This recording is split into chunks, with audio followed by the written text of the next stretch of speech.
Mas, irmãos, a paz do Senhor, nesta quinta-feira, dia 27 de 8, queremos trazer mais uma palavra, uma reflexão para abençoar a tua vida. E agora, hoje, em 2 Pedro, capítulo 1, vamos ler do 10 ao 21. Assim, portanto, irmãos, procurai fazer cada vez mais firme a vossa vocação e eleição, porque fazendo isto, nunca jamais tropeçareis. Que assim vos será amplamente concedida a entrada no reino eterno de nosso Senhor e Salvador Jesus Cristo. Pelo que não deixarei de exortar-vos sempre acerca destas coisas, ainda que bem as saibais e estejais confirmados na presente verdade. E tenho por justo, enquanto estiver neste tabernáculo, despertar-vos com admoestações, sabendo que brevemente hei de deixar este meu tabernáculo, como também nosso Senhor Jesus Cristo já nos tem revelado. Mas também eu procurarei em toda ocasião que depois da minha morte tenhais lembrança destas coisas. Porque não vos fizemos saber a virtude e a vinda de nosso Senhor Jesus Cristo, seguindo fábulas artificialmente compostas, mas nós mesmos vimos a sua majestade. Porquanto ele recebeu de Deus Pai honra e glória, quando da magnífica glória que lhe foi dirigida a seguinte voz: Este é meu Filho amado, em quem me tenho comprazido. E ouvimos esta voz dirigida do céu, estando nós com ele no Monte Santo, e temos muito firmes a palavra dos profetas, a qual bem fazeis em estar atentos, como uma luz que ilumia em lugar escuro, até que o dia esclareça e a estrela d'alva apareça em vosso coração. Sabendo primeiramente isto, que nenhuma profecia da Escritura é de particular interpretação, porque a profecia nunca foi produzida por vontade do homem algum, mas os homens santos de Deus falaram inspirados pelo Espírito Santo. Pastor, qual é o tema da reflexão? A inspiração das Sagradas Escrituras, a Palavra de Deus. E aqui, meu amado irmão, é um tema importantíssimo para nós aqui do século XXI. Pedro começa falando àqueles irmãos daquela igreja, dizendo sobre que ele até considerava que eles estavam firmes naquilo que havia sido ensinado, haviam recebido aquela palavra, haviam verdadeiramente entendido aquela palavra, mas ele se preocupava em que eles não duvidassem, em que eles não tivessem assim situações em que eles pudessem achar que aquilo que foi ensinado para eles não era a verdade, que tivessem que procurar algo mais, outra verdade, outra coisa mais profundo daquilo que já havia sido revelado por Deus na sua palavra. Pedro, ele teve o privilégio de estar com Cristo em seu ministério. Ele teve nos principais momentos da vida de Cristo aqui na terra, depois que ele chamou os discípulos. Ele viu Jesus curar pessoas de todos os tipos de doença. Ele viu Jesus ressuscitar mortos. Ele viu Jesus pregar todos os seus sermões, o Sermão do Monte, o Sermão Profético. Ele acompanhou todas as experiências do Senhor, andou com Jesus nesta terra. E uma das mais magníficas é a que ele relata aqui brevemente, que foi a transfiguração no monte. Apenas ele, Tiago e João subiram com Jesus ao monte quando Jesus se transfigurou, e apareceram Moisés e Elias e conversaram com Cristo sobre a morte do Senhor. Pedro, não tendo naquele momento um discernimento que aquilo era, falou: Senhor, que bom estar aqui, façamos uma cabana para ti, uma cabana para Elias e uma para Moisés. E o Senhor, então, ouviu-se uma voz do alto, que aqui ele relata. Ele diz aqui,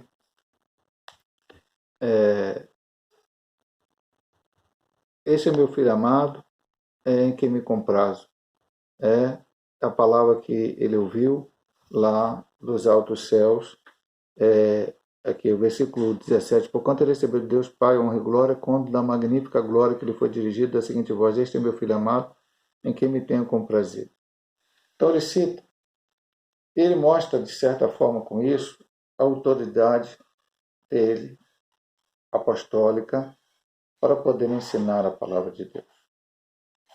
E aqui é bom sempre pensar uma coisa, meu amado irmão. Olha só, Pedro e aqueles outros homens que conviveram naquele momento estão vivendo a história de escrever a Bíblia Sagrada.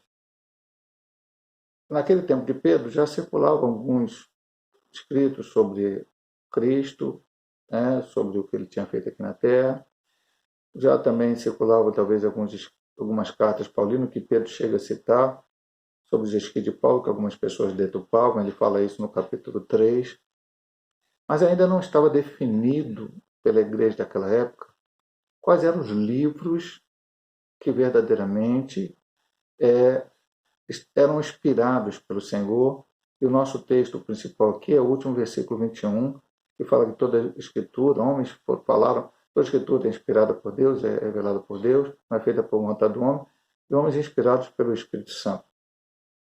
Isso depois da morte do último apóstolo, falamos aqui algumas vezes nas reflexões, os chamados pais da igreja, porque começaram a surgir doutrinas falsas, ensinamentos falsos, falsos profetas, hereges, querendo ensinar coisas que não foram ensinadas por Pedro, por João, por Tiago, por Paulo ou por qualquer outro apóstolo, interpretando erradamente aquilo que o Senhor Jesus Cristo ensinou. Então eles reuniram, fizeram seus concílios, as suas reuniões, até que chegaram à conclusão, direcionado por Deus, direcionado pelo Espírito Santo do Senhor, que a Bíblia Sagrada, os livros inspirados por Deus, eram todos aqueles do Antigo Testamento que os judeus criam, e creem até hoje, a Bíblia judaica, vamos colocar assim, e o Novo Testamento 4 evangelhos. Mateus, Marcos, Lucas e João. Houve outro evangelho? Houve. Você hoje já vê até no Fantástico aí, aparecendo lá para trás, evangelho segundo Judas Iscariote, evangelho segundo Maria Madalena, e vai por aí fora.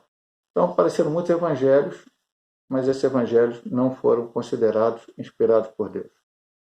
Lucas escreveu sobre os Atos dos Apóstolos, e Paulo escreveu várias cartas, Pedro escreveu também suas cartas, João escreveu, Tiago, a carta de Hebreu que não temos autor, Judas, e o Apocalipse de São João, que houve também muitos outros Apocalipses. Então, eles pegaram e falaram, esses aqui são inspirados por Deus. Então, meu amado irmão, aqui nós estamos falando de uma inspiração total, plena, que o Senhor deu a esses homens. Pastor, esses homens foram boneco na mão de Deus? Não, eles tinham as suas faculdades mentais. Eles não estavam aqui em transe. Isso aqui não é para psicologia, não é qualquer coisa que esse mundo vem aí falar aí, psicografia, ali o Espírito tomar e eles começam a escrever. Não, porque foi o Espírito Santo. O Espírito Santo inspira. Até hoje ele inspira. Pastor, inspira hoje? Sim, não com o grau da Bíblia Sagrada. Há hinos evangélicos que a gente sente a inspiração de Deus àqueles homens. Eu posso dizer que esse hino é igual à palavra? Não. Os hinos, principalmente, exatamente aqueles que são baseados na palavra, que chegam a citar a Escritura Sagrada. E assim por diante. Bem, meu amado irmão, mas aqui é a Bíblia inspirada. E o grande problema que ele fala aqui, ele diz, olha só, eu estou preocupado com vocês, porque eu estou sabendo que eu vou morrer, eu já estou perto de morrer. Nós sabemos pela história, não pela Bíblia, que Pedro foi martirizado, provavelmente crucificado. E aí ele pede para ser crucificado de cabeça para baixo, para não ser crucificado igual ao Senhor. Pedro foi martirizado, deu a sua vida. Ele já sabia que isso ia acontecer. Ele disse, eu estou preocupado com vocês, eu estou escrevendo para que depois da minha morte, vocês ainda continuem acreditando nesta Bíblia Sagrada. E o que me surpreende, meu amado irmão, é que hoje no século XXI, muitos que se dizem cristãos, remidos e lavados no sangue do Cordeiro, começam a duvidar, não talvez da Bíblia inteira, mas de algumas partes, de algumas coisas que aqui estão. Tem muita gente que acha que aqueles Mar Vermelho abrir, Arca de Noé e outras coisas mais, era apenas figurado. Não, meu amado irmão, o que a Bíblia fala, relata, é real. E aí quando a gente começa a duvidar do que a Bíblia fala, da sua inspiração, daquilo que ela ensina, nós podemos cometer alguns riscos. Eu vou listar alguns aqui, baseado exatamente no versículo 21, eu vou repetir ele para você. Porque a profecia nunca foi produzida por vontade do homem. Profecia, ele está falando, Bíblia, Escrituras Sagradas. Homem algum. Mas os homens santos de Deus falaram inspirados pelo Espírito Santo. Nós sabemos que são cerca de 40 autores. Por que cerca de 40 autores? Alguns livros da Bíblia a gente tem dúvida quem foi que escreveu. Então, cerca de 40, durante cerca de 1.600 anos diferentes, homens de profissões diferentes, viveram em momentos culturais diferentes, mas que pelo Espírito Santo puderam escrever cada um a sua parte, e depois isso tudo foi juntado em 66 livros. Esses livros compõem o cânon sagrado, a Bíblia Sagrada, toda ela inspirada por Deus, e não é uma coisa que a gente possa dizer, isso aqui não tem ligação com isso, não. Tudo ela tem uma ligação do plano divino para a salvação da humanidade. Mas vamos lá.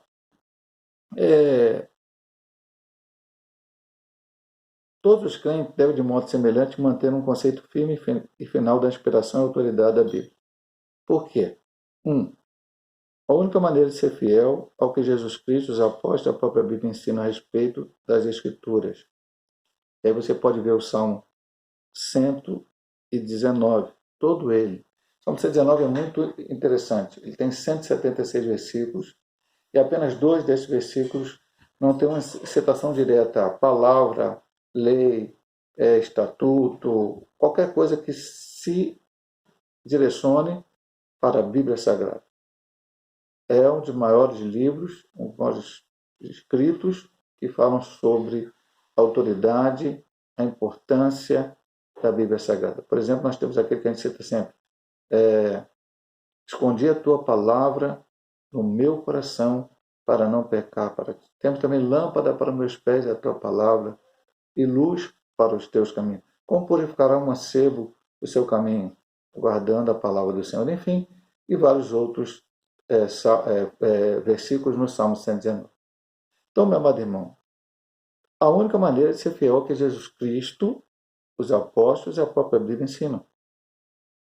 Porque se eu começar a acreditar em algo fora esta Bíblia, pastor, mas as pessoas escrevem e citam a Bíblia. Cuidado, meu amado irmão. Eu peço bastante cuidado para você. Eu vou dizer uma coisa para você. Preste bem atenção no que eu vou dizer. As seitas e heresias, a maioria delas, citam a Bíblia Sagrada.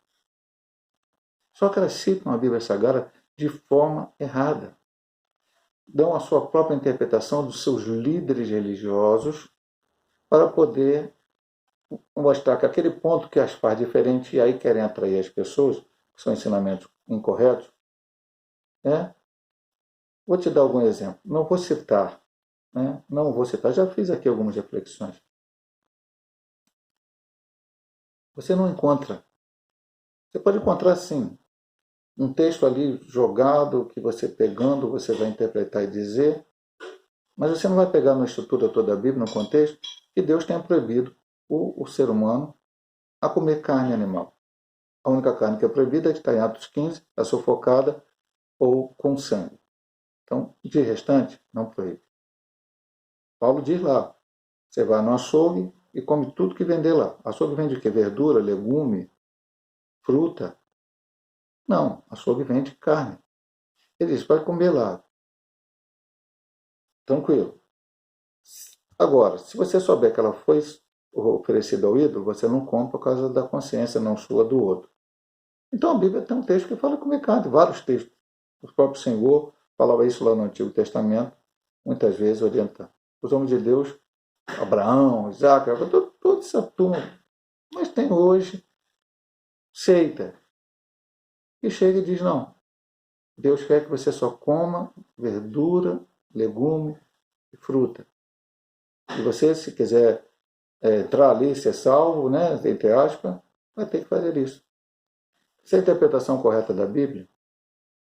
Os discípulos foram comer umas espigas lá no dia de sábado. E o pessoal condenou. Seus discípulos estão comendo aqui, estão colhendo espigas no dia de sábado. Jesus falou, eu sou o Senhor do sábado. Não é o sábado Nós não viemos aqui para servir o sábado. O sábado que tem que nos servir não é assim que funciona. Mas tem seita dizendo que se você não guardar o sábado, tu perdeu a tua salvação, tu não vai para o céu. Tu não é salvo. Preguei recentemente sobre a questão do sangue e falei sobre isso. Não, sangue é alma. Aí se você fazer a transfusão de sangue, você está transferindo a tua alma para o outro. Isso não está na Bíblia, meu amado irmão. Então vai para aí por fora. E recentemente, eu já falei aqui várias vezes, vou repetir, vem uma turma e diz, olha, e aí já não é nem aquelas seitas, é seita dentro da igreja, vamos dizer assim, complicado. Eu posso ser o desigrejado, não preciso mais estar junto com os irmãos, eu fico na minha casa, você vai da minha casa, já preguei aqui várias vezes. Então a Bíblia está errada, a Bíblia inspirada por Deus está errada, porque Paulo escreveu a igreja de Éfeso, a igreja em Roma, a igreja na Galácia, a igreja em Corinto. Lá no Apocalipse, João recebeu uma revelação, a igreja de Minas, a igreja em Tiatira, a igreja em Sardes. Então, para que tem igreja se não precisa de igreja? E vai por aí fora. Não é só esse argumento, não. Existem outros para provar que nós precisamos realmente nos reunir num templo, num salão de cultos. Aí depende de cada igreja. Tem igreja que reúne até todos os dias. Um dia determinado da semana, cada denominação com o seu. A minha, por exemplo, que eu sou o pastor metodista pentecostal no Morro da Carolina, terça, quinta e domingo, congregacional Campina, terça e domingo, congregação Santa Marta, quarta, sexta e domingo. Nos reunimos ali e louvamos a Deus. E vai por aí por fora. Se você perder a referência, começar a achar que a Bíblia sagrada não é inspirada por Deus, ou partir para outras coisas, como você vai ser fiel a Jesus Cristo? Isso aqui não foi escrito por vontade do homem, mas por revelação de Deus, para nos trazer a verdade. Ponto 2. Sem uma convicção inabalável nas Sagradas Escrituras, a igreja fica sem alicerce autêntico e seguro para a sua fé, sem certeza da salvação, sem valor moral absoluto, sem mensagem garantida para pregar, sem nenhuma certeza de batismo com o Espírito Santo, da operação de milagre, nenhuma esperança da volta iminente de Cristo. Meu irmão. Se eu não acreditar que a Bíblia foi inspirada por Deus, ou começar a acreditar que só parte dela foi inspirada e escolho quais são, então todas as promessas que estão na Bíblia não vão valer para mim. Batismo com o Espírito Santo? Não. Volta de Jesus? Não. Eu sou salvo? Não. O que eu vou pregar? Eu vou subir num púlpito, vou fazer aqui uma reflexão, como estou fazendo para os irmãos, e dizer, olha, meu irmão, estou aqui pregando aqui sobre 1 Pedro, capítulo 1, do versículo 10 ao 21, mas eu não creio que isso aqui é verdadeiro, não. Talvez possa ser, talvez possa não ser. Como pode ser isso, meu amado irmão? Não. Eu estou aqui pregando, prego, evangelizo, dou folheto, vou à igreja, convido pessoas para ir, dou meu testemunho, canto louvores, enfim, tudo que eu falo é porque eu acredito que a palavra de Deus, ela é verdadeiramente inspirada pelo Espírito Santo e ela vai me ensinar aquilo que eu preciso. A palavra de Deus não é mais um livro. A palavra de Deus não é um livro qualquer. A palavra de Deus é o meu guia de prática na minha vida. Muita gente está em dúvida aí, o que eu devo fazer, o que eu não devo fazer, como é que eu devo fazer, de que jeito eu faço. Sabe por quê? Porque não está lendo esse livro. E aí a gente fala, não é só ler, não é ler por ler. É ler, meditar e colocar em prática. Porque não está orando. Às vezes está na dúvida, será que eu faço? Será que eu devo fazer? Como é que é? Dobra o seu joelho e fala com Deus, meu amado irmão. Aí Deus vai te falar. Talvez Deus fale assim, olha só, meu querido servo. Lá em Isaías tanto está escrito isso. Lê lá. Aí você vai ler lá em Isaías. Mas não posso fazer isso não. Lê lá em Mateus tanto e tal. Está escrito lá. Vai lá em Marcos. Porque, meu amado irmão, eu vou fazer uma grossa grosseira. É como se, mais ou menos, nós comprássemos alguma coisa. Não sei exatamente dizer o quê. Um móvel para a nossa casa que tem que montar, que a gente mesmo pode montar. E vem um manual todinho ali. Aí a gente vai ligar para o fabricante e fala assim, eu não sei como é que monta isso. Aí ele vai dizer, pega o manual, página X, isso, página Y, isso, página tal, isso, página isso. Tudo já está escrito ali. Eu que não quis ler.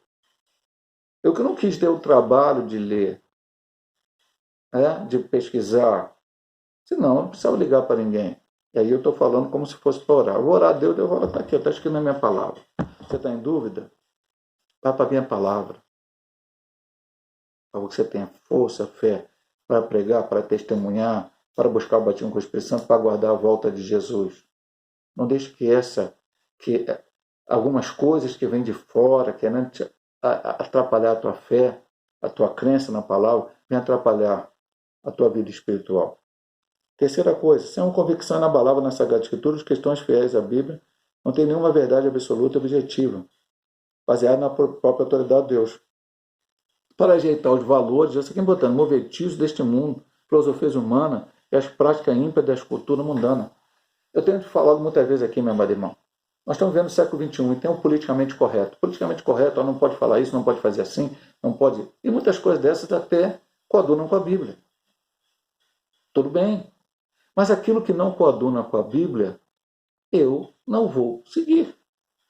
Se a Bíblia diz que eu tenho que condenar certa prática errada, antibíblica que as pessoas fazem, mas o politicamente correto diz que eu tenho que ficar quieto, respeitar todas as pessoas, não posso ficar falando ali daquela prática X que o sujeito faz, porque senão vai aborrecer, vai ser uma fobia contra ele.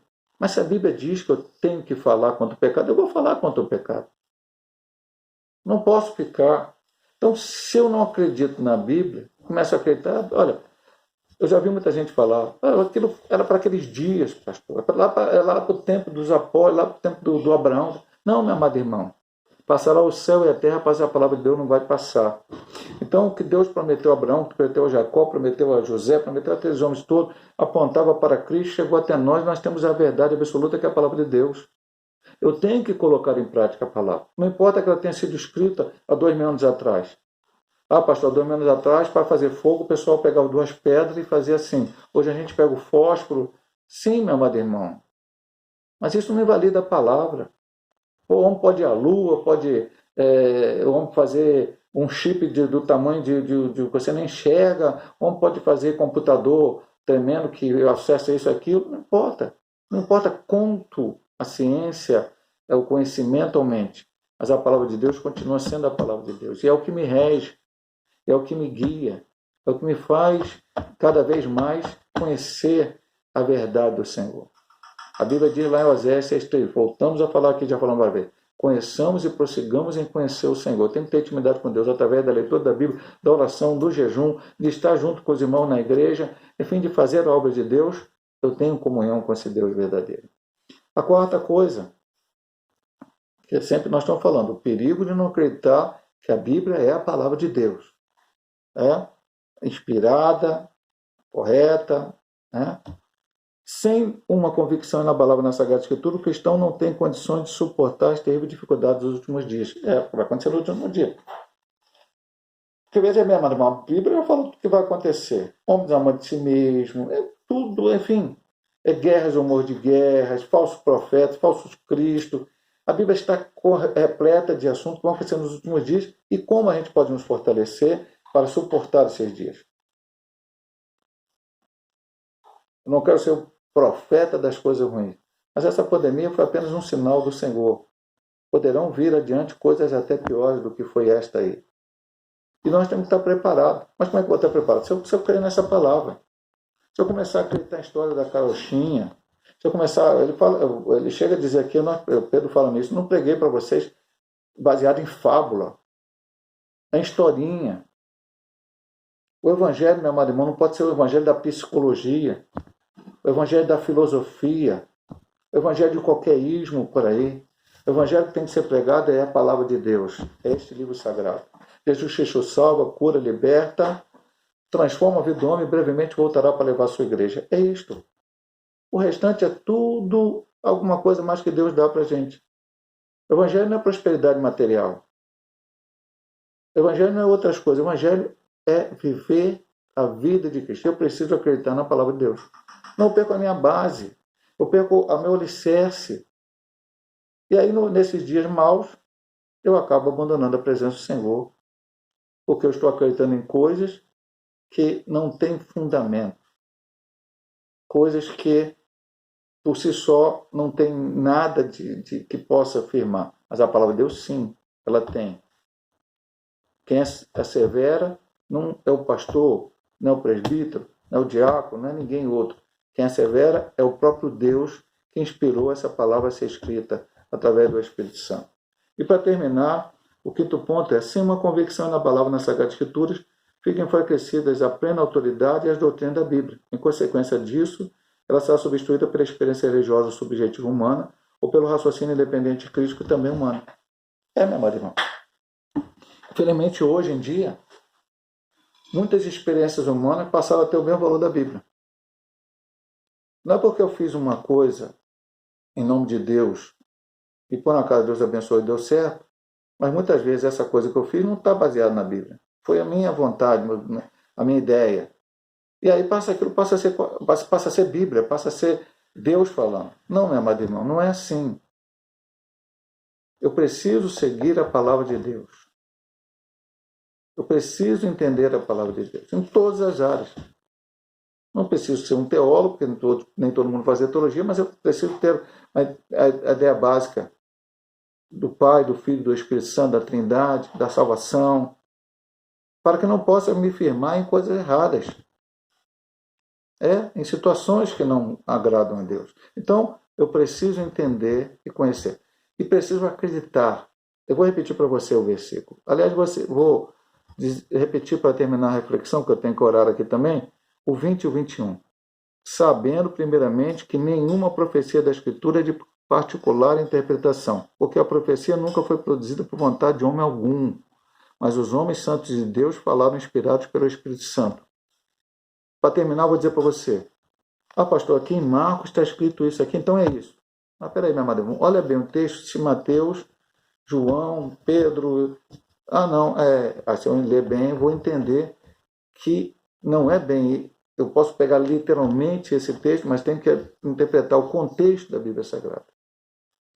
Para que eu não possa entrar numa heresia, entrar numa situação errada.